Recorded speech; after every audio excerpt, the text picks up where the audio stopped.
Na noite em que aquela carta chegou, o ar estava mais espesso do que o normal, como se a escuridão tivesse peso. A fazenda inteira parecia prender a respiração. A casa grande rangia em cada tábua, o madeirame velho respondendo ao vento com gemidos baixos. Lá fora, o céu era um pano pesado de nuvens, sem estrela nenhuma, e a chuva rondava, mas ainda não caía. O cheiro de café requentado, de cera de vela derretida e de tabaco frio, se misturava ao odor mais fundo de suor antigo, impregnado nas paredes. Na varanda, um lampião balançava, lançando sombras tortas na parede caiada, como se almas inquietas passassem ali, sem serem vistas. Dentro da sala principal, o coronel Joaquim de Alencar Antunes afundava o corpo pesado na cadeira alta, dedos grossos batucando no braço de madeira. Ao lado, o oratório estufado de santos de gesso vigiava tudo, rostos rachados pela umidade, olhos fixos, como se soubessem mais do que podiam dizer. Na porta, o tropeiro girava o chapéu nas mãos. Trazia no ombro a sacola de couro marcada de poeira e estrada.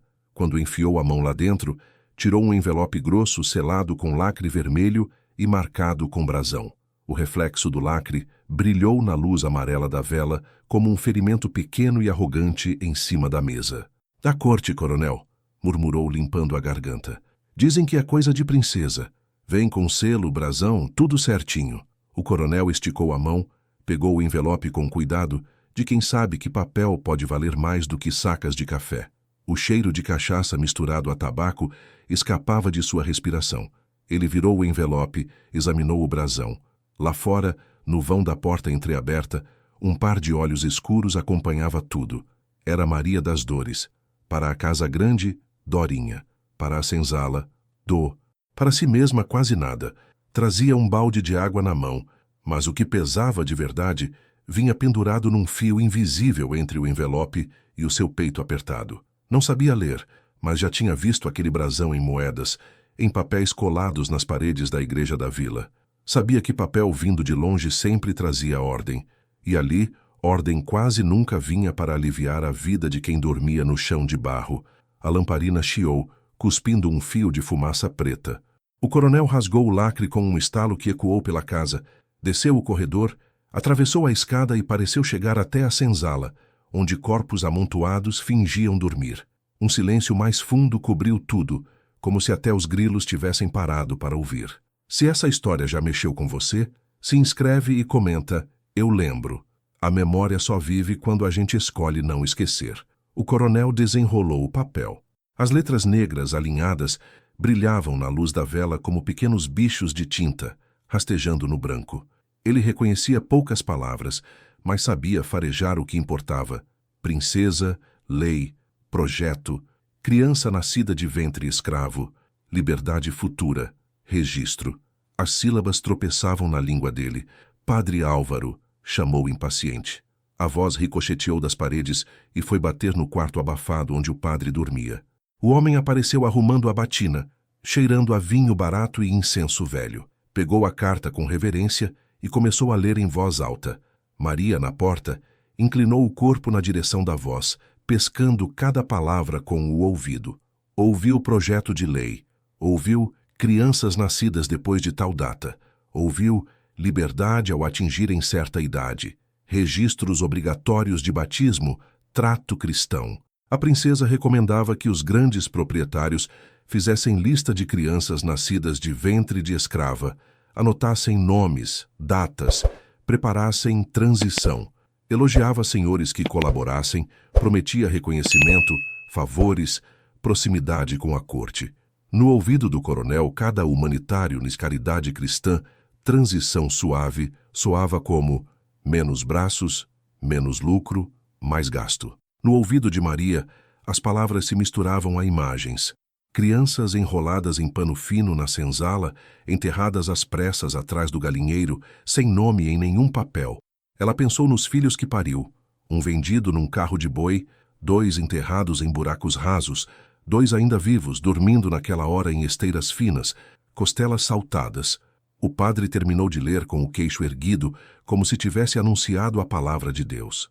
"Grande honra, coronel", comentou. "Sua fazenda nos olhos da princesa. O futuro do império passa por senhores como o senhor. O coronel encostou as costas na cadeira, o couro rangendo. Honra e prejuízo, rosnou.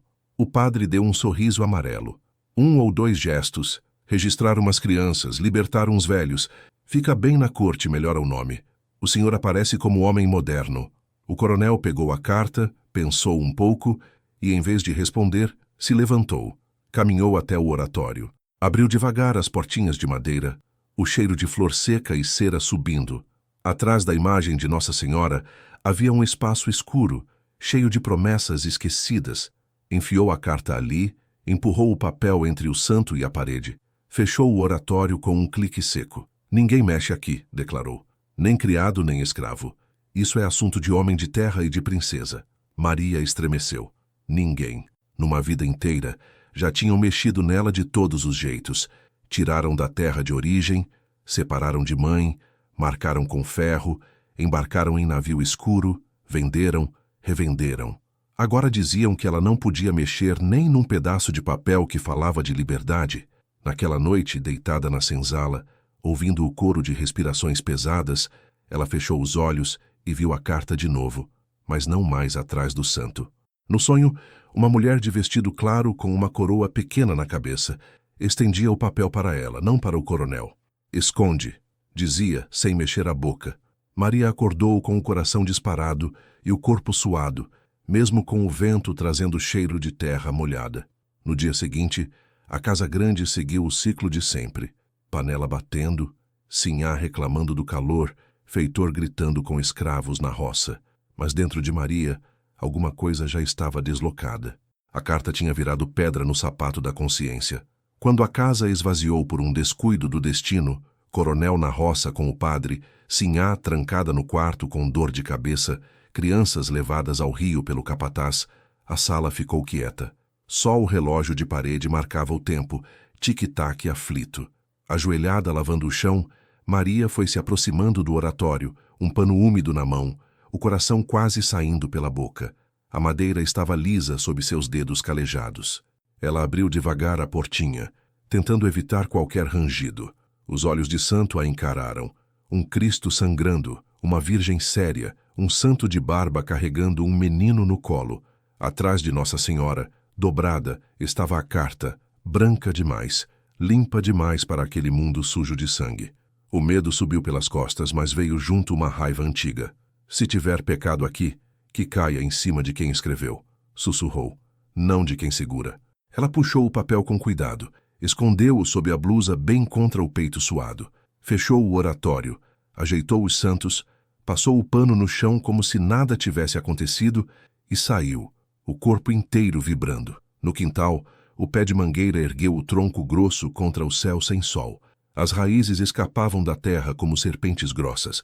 Era ali que ela se escondia às vezes para chorar sozinha. Naquele dia, se ajoelhou entre as raízes, tirou a carta de dentro da blusa, rasgou o envelope e encarou as letras que não sabia decifrar. Guardou o papel dobrado de novo, cavou um buraco com as próprias mãos. A terra estava fria, úmida. Eu não sei o que tem aqui dentro, murmurou, mas sei o que o senhor faria com isso. Enfiou a carta no buraco, cobriu com terra, espalhou folhas secas por cima. A mangueira farfalhou. Uma fruta verde caiu longe, fazendo um som oco na terra. Naquela noite o coronel dormiu tranquilo, seguro de que tinha trancado o futuro atrás de santo. Maria não. Antes de deitar na esteira, passou pela mangueira, encostou a mão no tronco. Tinha enterrado uma carta, mas parecia ter plantado uma semente. Os anos correram como caldo de cana pelo engenho, sempre esmagando sempre o mesmo barulho. Notícias chegavam de longe. Fim do tráfico, lei para libertar velhos, projetos de abolição. O coronel xingava a corte. Dizia que ali na sua terra mandava ele. Continuava batizando filhos de escravas, registrando-os como propriedade. Maria envelheceu com as costas mais curvadas e as mãos cheias de veias saltadas. Os olhos, porém, continuaram indo à mangueira. Às vezes encostava a testa no tronco e pedia perdão por algo que nem sabia se era erro. Talvez tivesse enterrado uma chance. Talvez tivesse impedido uma desgraça ainda maior. Só o tempo saberia. 19 anos se passaram desde a noite em que a carta chegou. O mundo de fora fervia. Falavam em princesa abolicionista, em assinaturas em papel bonito, em império caindo, república chegando. Na fazenda, quase tudo continuava igual. Quase. Um menino, neto de Maria, corria pelos fundos com um pedaço de pau na mão. Chamava-se Elias. Tinha os olhos fundos, vivos, e a pele cor de terra molhada. A escravidão no papel já tinha acabado, mas a fazenda ainda prendia gente pelo hábito e pela ameaça. Elias crescera ouvindo que era livre, mas trabalhando como se não fosse. Naquele fim de tarde abafado, ele foi atrás de minhoca para pescar no riacho. Foi cavando perto da mangueira, cutucando a terra entre as raízes. Um golpe do pau bateu em algo mais duro. Ele enfiou a mão, puxou um bolo de papel embolorado, grudado de barro e mofo. O brasão desbotado ainda aparecia no canto. Um arrepio correu pela coluna dele. Saiu correndo em direção à cozinha, levantando poeira. "Vó, olha o que o chão cospeu", disse ofegante, estendendo o papel sujo. Maria olhou e sentiu o coração tropeçar. Aquilo que ela tinha enterrado jovem agora voltava às mãos através do neto. "Onde você achou isso, Elias?" "Lá na raiz da mangueira. Fui atrás de minhoca, achei papel de rico." Ela passou a ponta dos dedos pela folha úmida, vendo as letras borradas. A culpa antiga voltou, junto com uma esperança nova. Em seus ouvidos, o mundo de fora soprava novas palavras. Abolição, direito, cidadão. Talvez a carta naquela época servisse ao coronel. Agora, podia servir a outro tipo de gente. "Tem aquele seu Joaquim na venda, que sabe ler tudo", murmurou. "Leva para ele, de noite, sem ninguém ver. Pede para ele dizer o que está escrito." Na lamparina amarelada da venda, Joaquim de Castro levantou as sobrancelhas quando viu o brasão. Passou a mão pela folha com cuidado, como se tocasse um bicho delicado. Cheirou a umidade, aproximou da luz e começou a ler primeiro para si, depois em voz alta. A princesa saudava os nobres proprietários, anunciava projeto que daria liberdade às crianças nascidas de ventre escravo desde uma certa data. Pedia registros, listas com nomes, datas de nascimento, sinal de batismo. Prometia liberdade futura, elogiava quem se adiantasse, insinuava recompensas. Joaquim terminou. Ficou um tempo olhando o papel. "Isso é velho", disse, "mas importante. Quer dizer que o senhor aí da sua fazenda sabia há muito tempo que não podia mais tratar tudo como gado. Sabia que essas crianças deviam um dia ser livres e fingiu que não viu." "Isso serve para quê agora?" Elias perguntou, o peito queimando de raiva. "A lei já acabou com escravidão, mas ele segurou nossa gente até quando quis. Serve para mostrar para o juiz e para o advogado que ele não foi só atrasado", respondeu Joaquim. "Foi contra a própria coroa que ele dizia amar. Segurou gente que já devia ter outro destino." Ele dobrou o papel com cuidado. "Vou copiar antes que esse mofo coma tudo. Amanhã você volta, leva a cópia escondida. Tem advogado na cidade que tá doido para botar coronel na parede usando papel." Na senzala, naquela noite, Maria ouviu o neto contar, frase por frase, o conteúdo da carta que enterrara quase 20 anos antes. Sentiu uma dor funda e doce. "Enterrei com medo", confessou. "Hoje, desenterro com medo também, mas é outro. Agora é medo do barulho que isso vai fazer." Dias depois, o barulho chegou aos ouvidos certos. O advogado Álvaro Nogueira leu a cópia, sorriu com meio canto de boca e viu ali uma oportunidade e um acerto de contas. Foi ao juiz, mostrou o documento, explicou as datas, cruzou informações com livros de batismo da paróquia. Um processo começou a ser escrito, silencioso, nos fundos do cartório, até que, numa manhã de sol duro, o som de cascos ecoou pela estrada de barro. Cachorros latiram, galinhas correram, os corpos da senzala se ergueram instintivamente. Chegaram à fazenda 3 homens. O advogado de terno gasto, o escrivão com livros debaixo do braço, o delegado com uma arma mais de enfeite do que de coragem. Na varanda, o coronel os esperava, bigode tremendo, chapéu enterrado na testa. "Coronel Joaquim de Alencar Antunes?" perguntou o advogado, tirando o chapéu. "Sou." Ele nem se levantou. "E vocês são o quê?" "Gente do Tempo Novo", respondeu Álvaro sem perder a calma. "Viemos conversar sobre uma carta antiga que teima em não morrer." Discutiram na varanda, com a senzala inteira escutando à distância. A carta da princesa, a ordem para registrar crianças, os nomes nunca escritos, as vidas mantidas no tronco mesmo depois de leis novas. Álvaro leu a carta em voz alta. Cada vez que dizia liberdade futura, Um músculo no rosto do coronel se contraía. Quando o advogado falou em investigação, indenização, desmembramento de terra, o orgulho de anos virou pura fúria. Vão tomar minha fazenda? Cuspiu. Tudo o que meu pai e meu avô fizeram, para dar para negro que nem sabe assinar o nome? Não vamos tomar o que é seu, o juiz diria mais tarde. Vamos devolver parte do que nunca deveria ter sido. Antônio, filho do coronel, escutava da porta. Crescera na sombra do pai, acreditando que mando e terra eram direito de nascença. Mas aqueles papéis, aquelas palavras, começaram a rachar algo dentro dele. De repente, os rostos da senzala não eram massa. Tinham nome, idade, direito que alguém segurou. Essa carta existiu mesmo, pai? Perguntou, tenso. O coronel desviou. Tentou desdenhar. Tentou dizer que lei muda toda hora. Mas a dúvida já estava plantada no filho. No terreiro, o feitor tentou arrancar a ferro o que o papel tinha revelado com tinta. Pôs todos da senzala alinhados. Ameaçou o chicote e perguntou quem mexeu em santo. Um silêncio denso se ergueu. Zé Benedito, velho africano que já tinha visto de tudo, arriscou. Papel não nasce em oratório não, senhor. Se tinha carta lá, foi mão de branco que pôs. Um fiapo de riso nervoso passou entre os corpos. O feitor ergueu o chicote, pronto para descontar em Zé todos os medos do patrão, mas a voz de Antônio cortou o ar. Basta. Chicote nenhum vai achar carta que já está na boca de advogado. Pela primeira vez, a palavra de um filho de senhor parou o couro no ar não para proteger a fazenda, mas para impedir uma injustiça. A senzala sentiu, por um segundo, um jeito diferente de respirar. As semanas seguintes viram montes de papel subindo e descendo a estrada entre cidade e fazenda.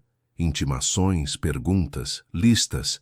O padre foi chamado, o livro de batismos folheado, nome por nome. Registrar não tinha sido hábito, mas buraco de memória agora pesava contra o coronel.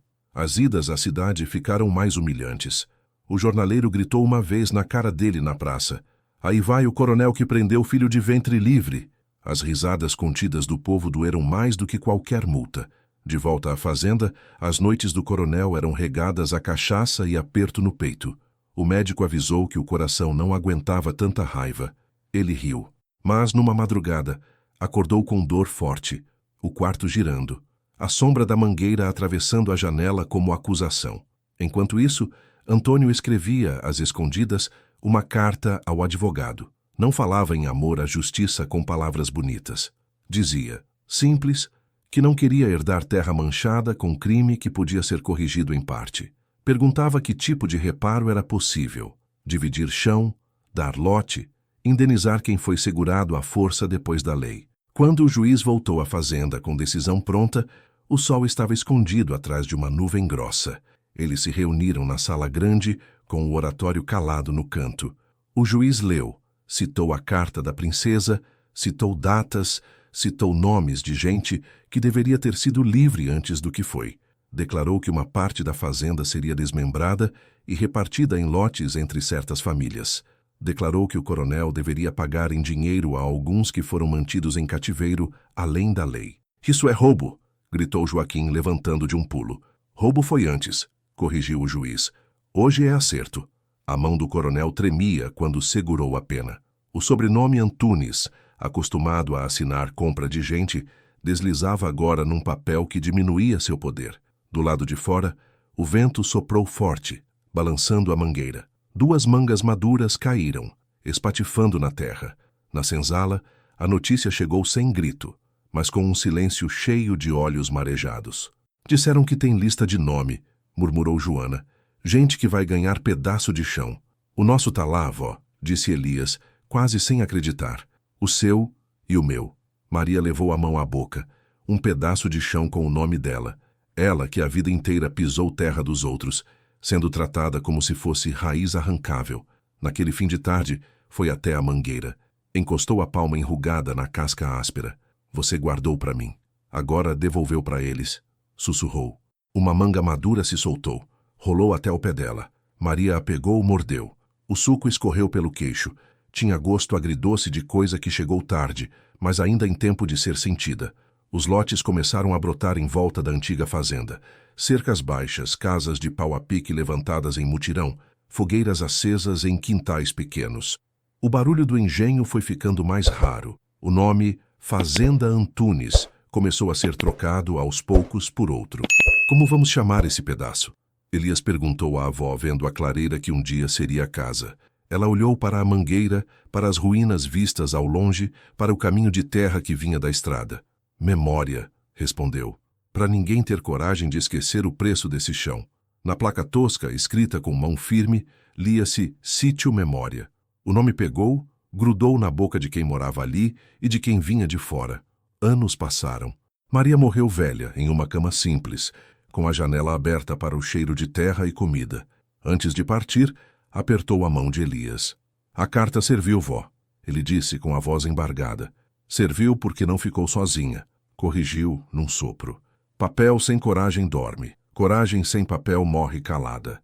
Junta os dois que o mundo não aguenta ficar igual. Lá fora, uma manga caiu ao mesmo tempo em que a respiração dela sossegou. Os pedaços da antiga casa grande foram caindo aos poucos, telha por telha, parede por parede. De longe, pareciam ossos de uma fera velha, deixada ao sol. A mangueira, em contrapartida, se mantinha de pé.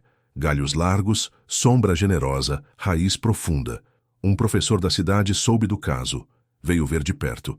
Sentou debaixo da mangueira, caderno no colo. Ouviu Joana, ouviu Elias, ouviu Tião, neto de Zé Benedito. Subiu à casa grande com eles. Viu o oratório vazio, sentiu o cheiro de mofo e história. Escreveu um capítulo num livro falando de princesa, sim, mas sobretudo de Maria, Elias, Joaquim da Venda, do advogado mulato, do herdeiro que decidiu não ser cego. Anos depois, o livro chegou à escola pequena do Sítio Memória. A professora, moça negra que tinha ido estudar na cidade e voltado, abriu na página com o desenho da mangueira e leu alto. As crianças descobriram que o lugar onde corriam era capítulo de história. Então foi a avó Maria que mudou tudo? Perguntou uma menina de tranças, olhos brilhando. Ela começou, respondeu a professora. Mas o resto foi tempo, coragem, papel, gente. Debaixo da mangueira, colocaram um banco e uma placa simples. Em memória de Maria das Dores, escondeu para um dia mostrar. Às vezes político vinha tirar foto, falava bonito de raízes e tradição. Quando iam embora, o povo suspirava aliviado e voltava a usar o banco do jeito certo, para conversar baixinho, para lembrar, para descansar. Certa tarde, um neto de Elias, moreno, caderno debaixo do braço, sentou-se ali, viu a casa grande em ruína no alto e começou a escrever um texto para falar na cidade, em um encontro de jovens sobre justiça. Na noite em que uma escrava escondeu uma carta da princesa, escreveu, não foi só o papel que mudou de lugar, foi o destino de uma fazenda inteira, que desmoronou não porque Deus quis, mas porque a mentira perdeu o esconderijo. Mais tarde, no auditório quente da capital, luz branca na cara e celulares erguidos, ele contaria a história, do início ao fim. A noite pesada, o oratório, a carta enterrada, o neto cavando atrás de minhoca, o mulato da venda lendo, o advogado copiando, o juiz assinando, o coronel tremendo, a casa grande rachando, o sítio Memória nascendo. Os rostos na plateia mudariam devagar. Gente que no começo olhava para a tela do telefone, levantaria os olhos, prenderia a respiração. Quando ele falasse que hoje existem outras cartas escondidas, leis de moradia, saúde, reparação, e perguntasse em que oratório moderno elas estavam enterradas, o silêncio pesaria. O que a avó Maria fez, diria, apertando o microfone, foi escolher em que mão o futuro ia parar. Não deixou na mão de quem ia torcer o papel a seu favor. Escondeu até o tempo estar pronto. Depois o chão devolveu. A pergunta é, quem é que vai ser a avó Maria da nossa época? De volta ao sítio Memória, naquela noite, ele deitaria na cama de madeira, ouviria o vento passando pelas folhas da mangueira e pensaria na fazenda que um dia foi Antunes e agora era ruína e aviso. A terra continuava a mesma. O que tinha mudado era quem podia chamá-la de minha sem vergonha na boca, porque no fim não foi só uma fazenda que desmoronou. Caiu a fantasia de que alguns podiam enterrar o futuro dos outros para sempre sem serem cobrados. A carta virou lembrança. A casa grande virou parede caída. A mangueira virou monumento. E a memória, teimosa, escolheu não se calar. porque é o único teto que o tempo, por mais que tente, não consegue derrubar.